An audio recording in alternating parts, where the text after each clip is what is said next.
Let's talk about this bad boy, the Trak Racer TR160. It's a doozy.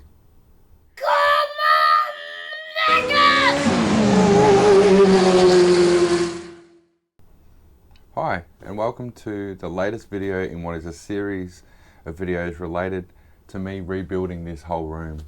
I've done a video on building the PC, I've done a video on getting rid of my old simulator, there's one on my new monitor, which was at the start of the year now, and yeah, this is the latest one. I hope you enjoy it.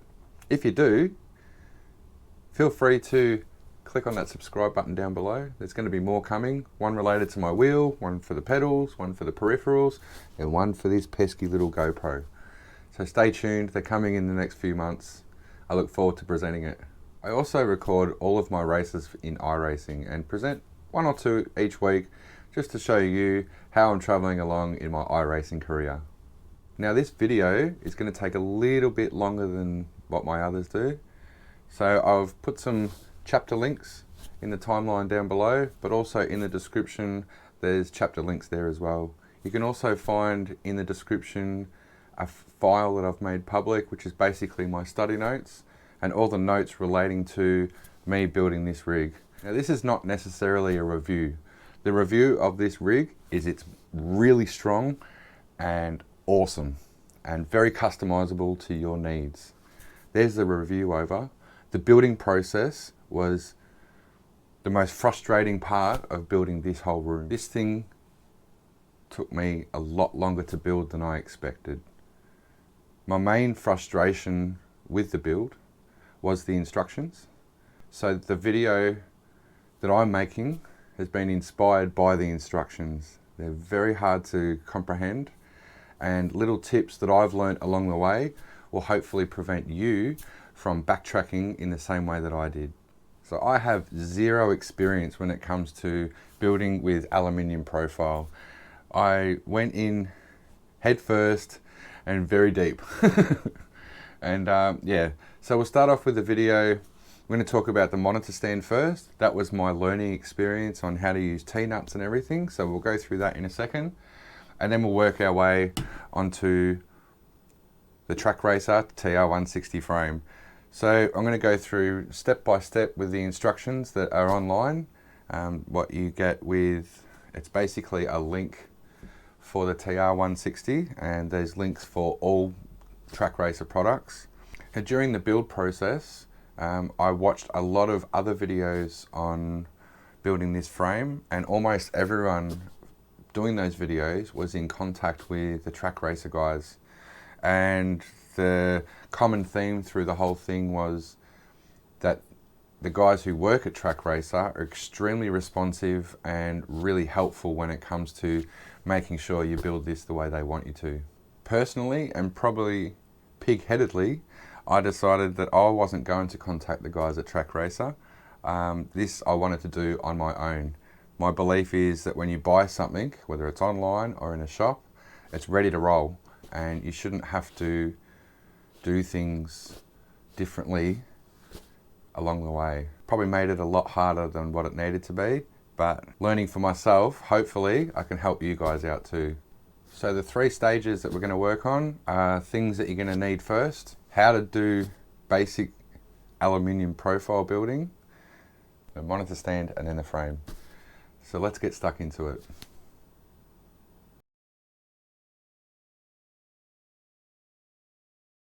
So you'll need a few things while building this frame: a level, a tape measure, and a clamp.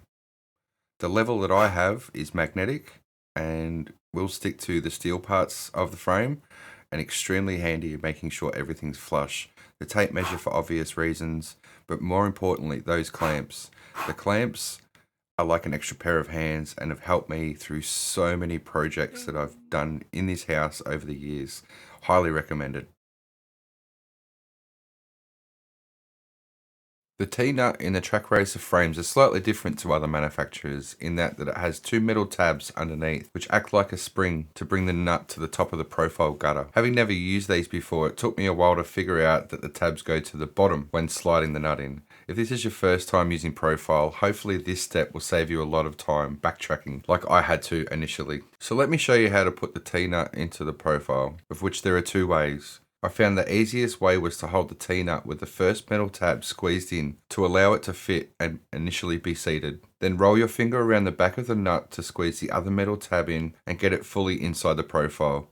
Then use your Allen key and slide it to the desired position for the instruction step that you're on. The other way is slightly risky and can cause issues if you're inserting it into a part of the frame that has no exit channel. This method may be required after you have finished the build for adding other pieces of hardware onto your frame. I highly recommend practicing a few times on a random spot of the frame right next to the edge to make sure you get it right the first time, as it's really hard to get out once you've started this process. You basically need to place the T-nut into the profile gutter sideways from the top instead of the end. Then use the Allen key to manipulate it so it is flush and standing upright. Then slide the T-nut with the Allen key to the desired position.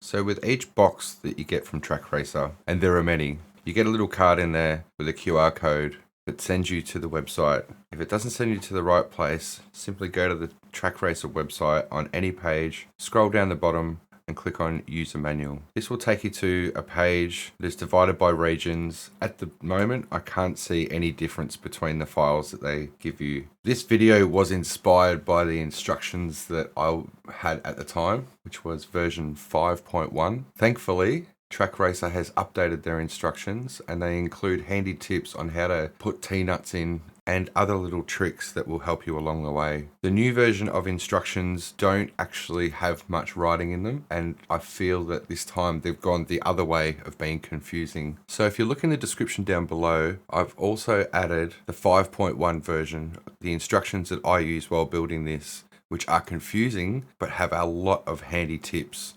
Feel free to click on that link and use both sets of instructions to make your building process a lot more seamless and a lot less painful. So the monitor stand itself was fairly straightforward to build, but it was my uphill learning curve that I really had to learn how to use aluminium profile. First of all, I had to dismantle my previous setup. Took a lot of effort, but it was quite cathartic because there was a lot of things that I needed to change, and this was my opportunity to do so. Once I got my head down and started to learn how to use the profile, building was fairly straightforward. There was a lot of backtracking, and that's why I've put the first steps in for this video. But it's basically just two uprights and then put it together. The instructions themselves really let me down here, because the whole time, all it says is this is how it should look at the end of each step. And it made it extremely hard to get just right in the way that I wanted to.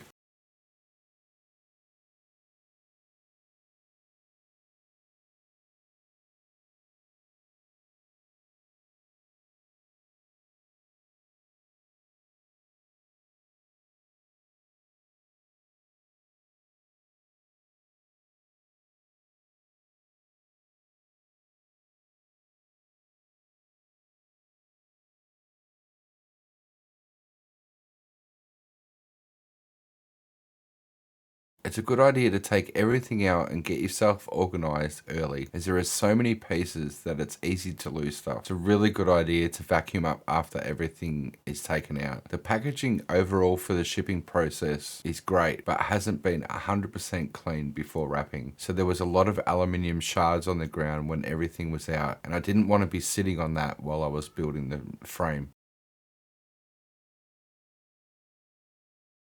Use this step as a reference throughout the build. A lot of screws are very similar, and it's a great guide to see how many pieces you are supposed to have overall compared to that specific instruction summary. Use this time to separate all of the obvious parts to make identifying them later a lot easier. The bags of screws are labelled according to the step in the instructions. They don't necessarily correspond to this version of instructions, but rest assured you will have enough parts to complete the build and a lot of spares for later projects as well. The packaging itself was actually really good. You can tell Trak Racer has spent a lot of time making sure that the product that was made in China was going to make it all the way to your front door without being scratched. The only downside was that the shavings from where they have cut the aluminium profile were still within inside the profile. So as you're opening the product, there are metal shards going everywhere. So I recommend that you get the vacuum out and get those little shards off the ground, because there's nothing worse than sitting on something like that for 2 days while you're building this thing. This will be the easiest step that you take on throughout the build. Basically, all you're doing is laying out the two main side profiles and preparing the project. Whoa, whoa, whoa, whoa. Slow down, knackers. You're talking way too much and way too fast. I apologise for presenter knackers over there. This is video editor knackers right over here. I've got to spend all that time in the background cutting out his ums and his ahs and all of his mistakes and outtakes. Let's just focus on the build. You're a very smart person and I reckon you'll figure it all out on your own. What I'm going to show you now is things that I've learned along the way with the build. You don't need a step-by-step guide. Let's have a look at my mistakes and hopefully it will help you. Let's go back to the program. Sorry about that, everyone. The details get the better of me sometimes. I'll try and cut it right down and just give you the stuff that you need to know. So, when you're doing the base, the TR60 only comes with the feet, which means that you can't move the frame anywhere once you finish the build. It's really, really heavy and you want to get this part right. What I chose is to go for Castor wheels. The Castor wheels I chose were rated at 45 kilos, but I recommend going and getting some that are rated at least 55, just a step up, maybe 2 steps up. That way you're exceeding the weight threshold of the wheels and something you won't need to worry about ever again, but having the convenience of being able to move this frame wherever you want, whenever you want. I did find though that the brake lever clashed with the bolts attached to the main frame, but a simple nut in between remedied that fix and I was on my way. Haven't had any issues since. So this was my first experience with the instructions where I was given a lot of misinformation. So basically the instructions I had told me to have to be 480 millimeters from the back of the frame. The new instructions actually tell you to do it 580 millimeters from the back of the frame. I think this instruction set is in the wrong order. What you need to do is put the rear piece on and then measure what that top piece, which holds the seat, is going to be, which is 580 millimeters. Essentially, that top piece is your measurement. So to save you from a bit of backtracking like I had to do, I would personally put the rear piece on first and then do the middle span. That way you can properly measure out where the middle span would have to go. I went along with the instructions to the letter and was given the wrong measurements, and then I had to move it once I'd put the rear piece on, which meant I scratched the inside of my frame. But if you want to stay in line with the instruction steps, what you could do is measure out that top part, which holds the seat, which is 580 millimeters for me, and then measure the width of the profile and measure 580 millimeters from the rear of the frame plus the width of the profile, which for me was about 38 millimeters. So my actual measurement is 542 millimeters from the back of the frame at this stage of the build. Now you should be able to put those two pieces on with ease. And once you've done that, it all starts to look a lot more tangible and starts to get really exciting from here on in. You're almost there. Or are you? Oh yeah, don't fully tighten those two top pieces just yet. Wait until the seat slider is on and then you'll get your perfect measurements. The old version of the instructions state roughly 57 millimeters from the edge. That was pretty close for me, but yeah, still don't tighten it just yet.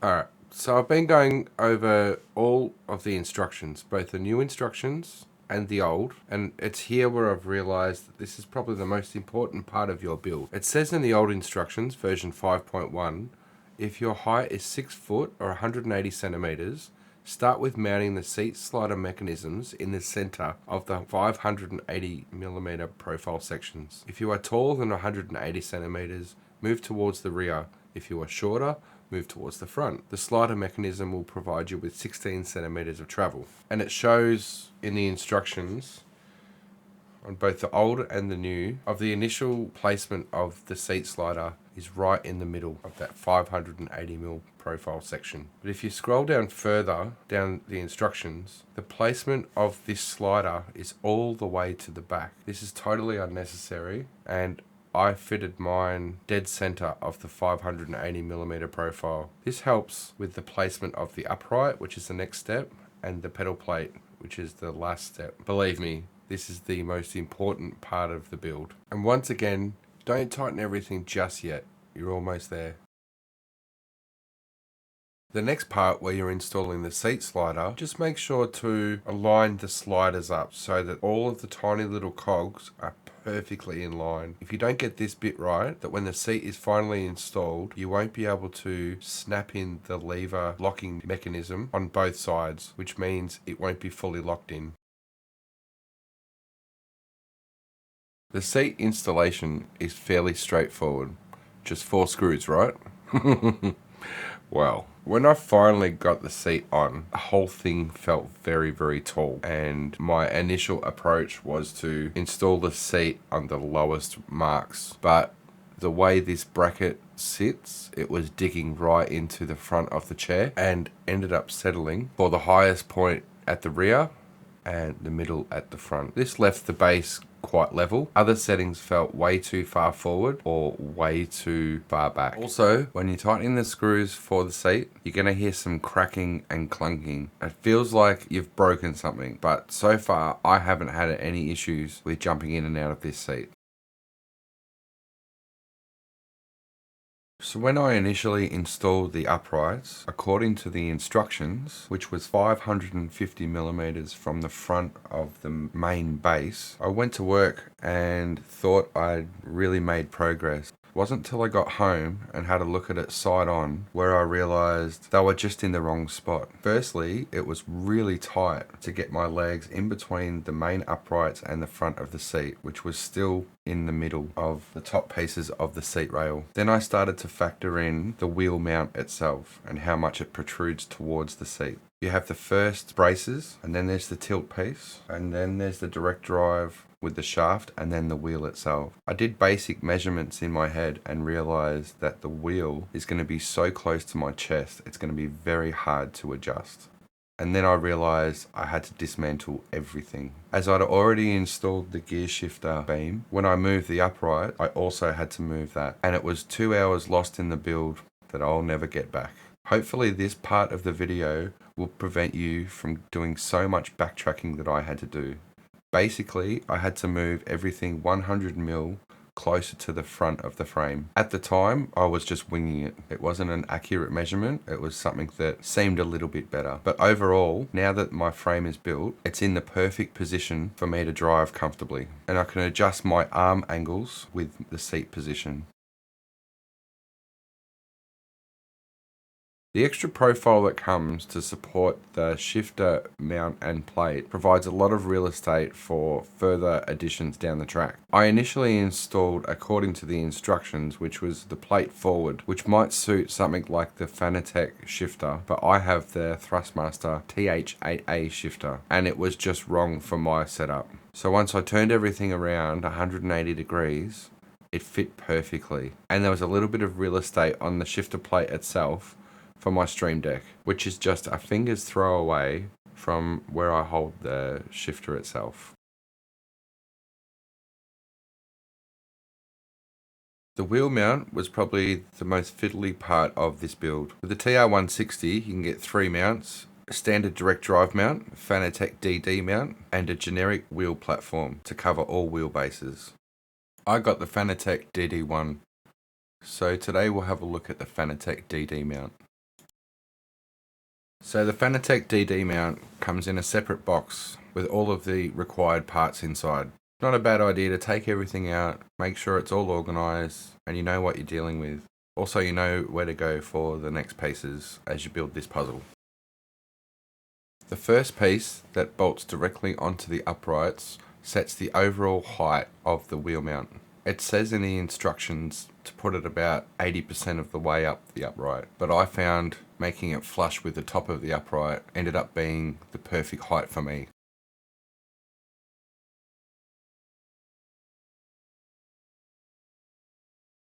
The next piece is what joins the main uprights with the bracing for the Fanatec DD. It's at this point where you'll need to get the pliers and adjust the angle bracket. It says in the new instructions to use a hammer. I highly recommend that you do not use a hammer. All you need to do is grab the pliers and squeeze those tabs with enough force they will just snap off. But you need to snap these tabs off as you are not aligning them with the aluminium profile anymore.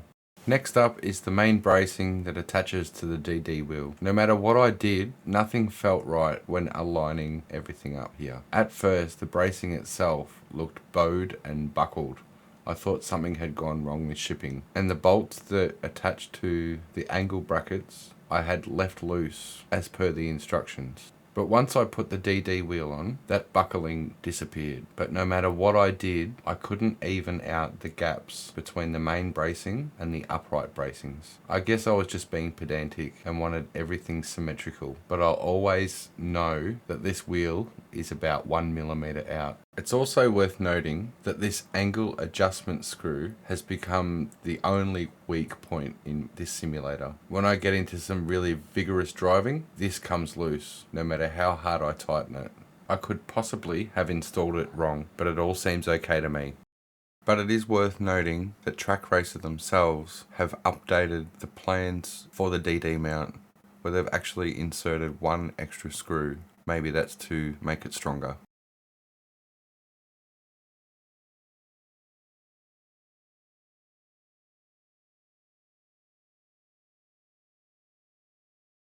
Alright, on to the final piece of the build. From the moment that Pete and I opened up all of the boxes and I first picked up that plate, that big, heavy steel plate, it just stared at me from the corner of the room. I actually felt a little intimidated by the size of it and the thought of how complex it was to build. I even tried to hide it with some of the pieces, but it was still looking at me. It was at this point of the build where I jumped onto YouTube just to clarify the right way to build this pedal plate. It's here where I found a channel by the name of Spartan Racing, an awesome guy who's done quite a few run-throughs of his build of the TR160 in its many iterations. It gave me some good ideas, things that I can do in the future, but also in one of his videos he reassures me how strong this pedal plate is once built. So after a while I was actually looking forward to this part. So let's go back to the instructions one last time. The instructions that I used, 5.1, have a fairly good diagram as to how the pedal plate should be put together. The description below starts to make sense after about the 5th or 6th time you've read it, and the new instructions have no description at all. So let's just break it down into 3 stages. The left side, the right side, and the top plate, which is just dressing on top. So many times throughout this build, I found myself sitting down, opening up packaging, and sorting out nuts and bolts. Just getting things organized and laying them out in an orderly fashion. For me, it really helped with the mindset of what I was about to do, so I could focus on just that next step. It was also at this time in the build where I found the Castor Wheels extremely handy, as I could just move the frame around in my tiny little room and have enough space for this next step. I also found a pillow to be extremely handy here. Once you got all that sorted, start off by putting the T-nuts in like a V formation within the rail. You don't have to worry about alignment too much just now, as when you've completed the left and right sides, it'll all start to come together. So there are 2 ways that you can install the side pieces onto the frame. The new instructions show you to do it piece by piece on the frame itself, but the old version 5.1 instructions, which is available to download in the description down below, tell you to lay the pieces on a flat surface and put it together before putting it on the frame. That's how I did it. I guess it also meant that it was going to be a little less fiddly when putting it onto the frame itself. So when you lay what Trak Racer has termed the D plate and T plate together, it's pretty simple with that big washer and the 6 screws you start to realize how strong this thing's going to be. Then you do it for both sides. Don't tighten these screws just yet, as this is how you adjust the height, and you'll be doing that once the big plate is fully attached to the top. And this is where I found my clamps to be extremely helpful for holding the plate onto the frame itself while lining up the T-nuts within the frame channels. Once it's all lined up, you can then thread the 4 L-shaped quick adjust handles into those curved slots. Try and make the spacing even, but it's fairly self-explanatory as you're putting them together. Having the D plate and the T plate already assembled allows you to get a rough idea of how far forward you want this assembly. I set mine up so it was roughly half an inch away from the very front of those frame spans. Now it's time for the big steel plate. I had to firm up the quick adjust handles just slightly so that it would hold the weight of the plate. As far as alignment goes, there's 2 holes at one end. And according to the instructions, those holes are facing the rear of the frame. Then it's just a matter of putting the 6 countersunk screws in with corresponding washers and bolts underneath. And at this stage, once they're all in, you can tighten them right up. Then it's time to align everything. The way I aligned it was so the front of the plate was perfectly flush with the front of the frame. And you're done. Nah, it's not all that bad. Here is where you get to customize the rig for you. The pedal plate itself has enough holes in it and combinations to accommodate pretty much any pedal set, all the way from entry level to the extreme upper end. I was lucky enough to have a small window where I could afford some Hosinckfeld Ultimate pedals. I'll do a dedicated video on that further down the track, but let me just cover the basics of how I installed these pedals. Keeping in the theme of recycling parts from my old simulator, I had a massive handful of these galvanized bolts, which have proved to be extremely strong and don't loosen over time. The top of each threaded bolt had an unthreaded section, so I had to grab another handful of washers to cover that gap. There was a fair amount of adjustability within the holes of the plate where I could set the right gaps in between the pedals so that I'm not pushing 2 pedals at once. Then when I got my screw, washer, bolt configuration worked out, I just kind of blindly put it all together. You could lie down and do this where you can actually see what you're doing, but I'm a little bit old and my room is just too small for that.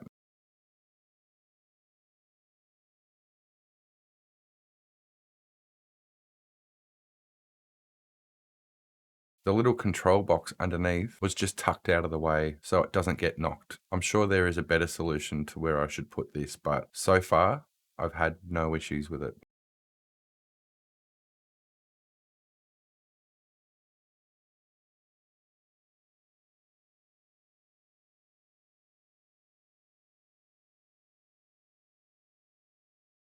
Once again, the instructions had me fairly disappointed.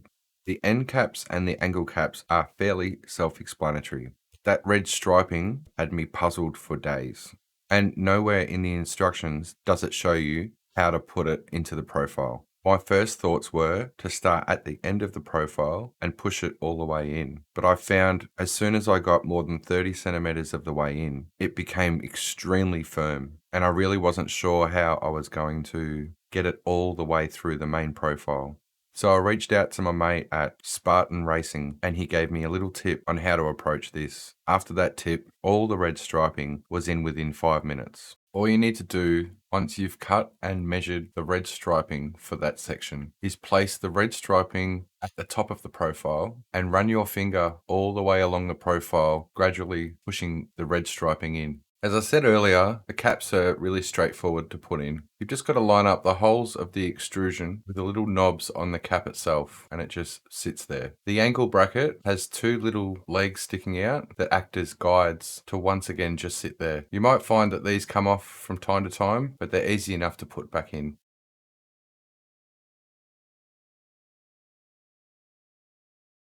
So now the frame's built and you got a couple of things plugged in, you could kind of just leave it there if you wanted, but it's neither presentable or usable in the long term. The first thing that stuck out to me whenever I got into the rig was that massive gaping hole in the middle. It felt like I was going to be one of those Red Bull cliff divers, jumping into a big gaping hole just to sit into the rig. Using experience from my previous simulator, where I had all of my cable management under my feet and out of the way, I had to do something. First thing was to work out how many cables I'm going to use in this frame. And there's a lot.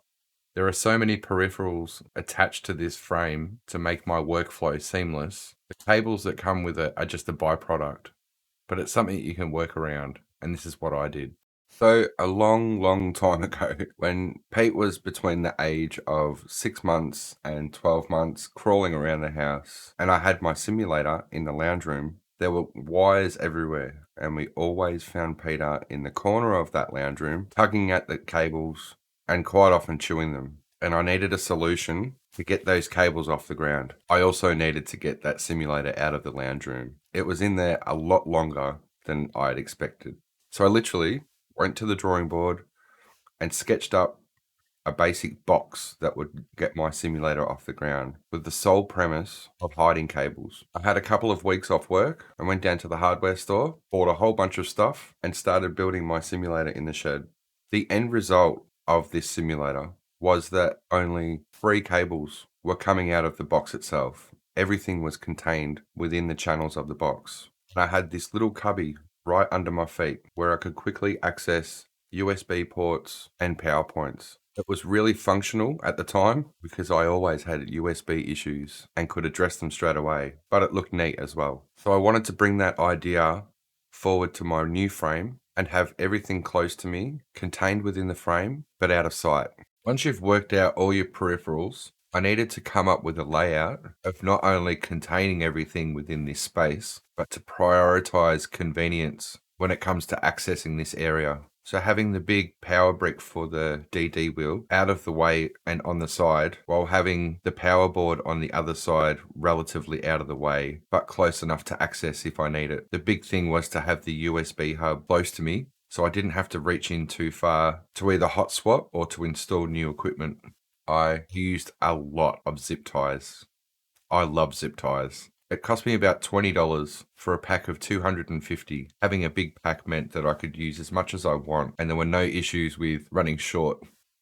This area is not going to ever look neat. This is a major intersection for all your peripherals. Once you close off the top, you don't even see it. And now that everything is in, it's time to have a solution to cover it all up. Now I needed to convert this aluminium construction into a wooden mentality. It's where my experience lies with a former simulator. And I wanted to retain the philosophy of recycling as much of that simulator as possible to kind of keep the spirit of all of that hard work into the current build. This gave me a chance to get outside, grab a bit of paper, sketch out a design, and cut some wood. Can you believe that I cut my whole simulator originally with a handsaw? I went and got this circular saw, and it's been a fantastic investment. Saved me a lot of time. It was really good to get out and spend time with Peter as well. So I did a lot of measurements back in the room and pretty much knew what I needed. So it was just a matter of cutting all the required pieces and getting ready to paint.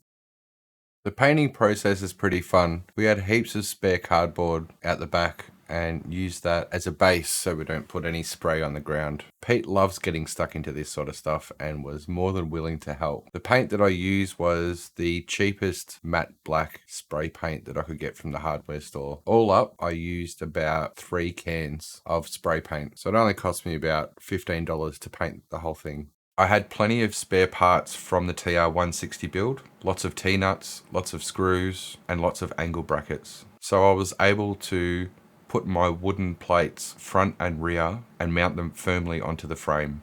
Underneath was quite easy to just put a rectangular piece underneath, once again mounted with T-nuts to create a floor for this box. Now it's not exactly a perfect square that I want to cover here, and I had to do a lot of measuring and a lot of small cuts to make sure the top piece fit. Once I had everything pretty much measured out, it was just a matter of going back outside and attaching the hinge to the main door. There was a lot of guesswork involved here, as I don't have a lot of experience with this, but there's been a lot of learning through this whole process. So I brought it all back inside and thought that was it. So I pre-drilled a few holes at the front section, and on my first attempt to raise the door, realized that it was clashing with the profile for the gear shifter. So I had to go back outside and adjust. And once all those last cuts were done, I re-screwed the whole lot in, and now I have a place to conceal all of that mess, along with having somewhere to put my feet in between races. I love this. I also managed to personalize it with a big picture of my channel branding, which of course involves Peter. And for now, I can actually say that this build is complete. I'm pretty proud of how it all turned out. I added a little bit of LED underneath to complement the color scheme that goes with the rest of the room. And now I have a new generation of my man cave, my little space, my little sanctuary, something that's extremely comfortable to spend a lot of time in, and somewhere that I can multitask. I can race here, I can do my video editing here, and I can also just spend a lot of time sitting down, relaxing, and watching a whole bunch of YouTube. It's very much a space where time goes fast. There's a lot going on, but everything I need is within arm's reach. I love this room. I hope you enjoyed this video. I hope it helped you along the way. If you get the Trak Racer TR160, it can be a little nerve-wracking to start off with, but as you go through the build, you slowly build confidence and start to make it your own. Thank you so much for watching my video. I've put a lot of effort into this and I'm really proud of the result. Video editing has become really important to me this year. It was my New Year's resolution, and the more and more I do, the more and more I learn, and I'm having an absolute ball. Here are a few other videos that I've done, and I'm enjoying doing more in the future. Stay tuned, and I'll see you soon.